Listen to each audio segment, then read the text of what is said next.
Children's Day speech in English by the teacher.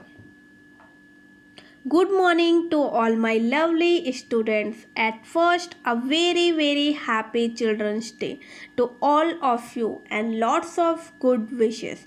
I heartily welcome you all to this Children's Day celebration. I am feeling very glad and special today being standing here near all of you who are the future youth of our country and to have some talk about the day with you.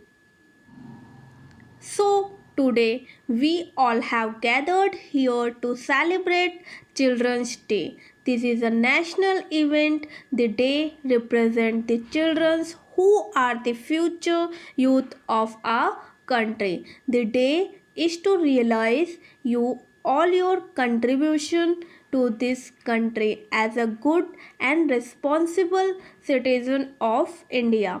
As we are celebrating here in our school, likewise, it is celebrated all over India. The day keeps much importance for our country because the day is of the future youth of India.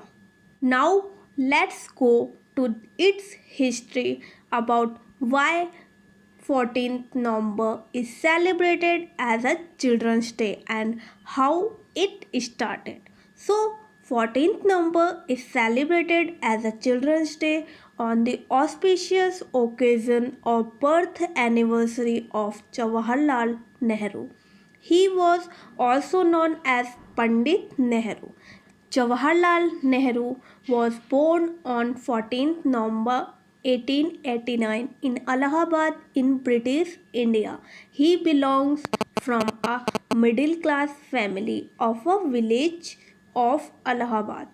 He became the first Prime Minister of this free India in 1947. He went on 27th May 1964. We are celebrating this day since 1964. The reason behind celebrating his birth anniversary as a Children's Day is that he was very fond of children. He used to love all the children very much. Children love to call him Chacha Nehru. So, after he went on to pay him tribute, his birth anniversary started celebrating as Children's Day and he came to know as children. So, after he went on the pay him tribute, his birth anniversary started celebrating as Children's Day and he came to know as National Chacha. This was a short intro about his life and the Children's Day. Being an Indian, we all have the responsibility to encourage this kind of celebration so that their memory never dies inside us. At last, I bless you all to work hard and to be a good and responsible citizen of India. May all you achieve your dreams quickly and make this country as a powerful country in the world. Thank you all my lovely students for your attention on my words. Love you all.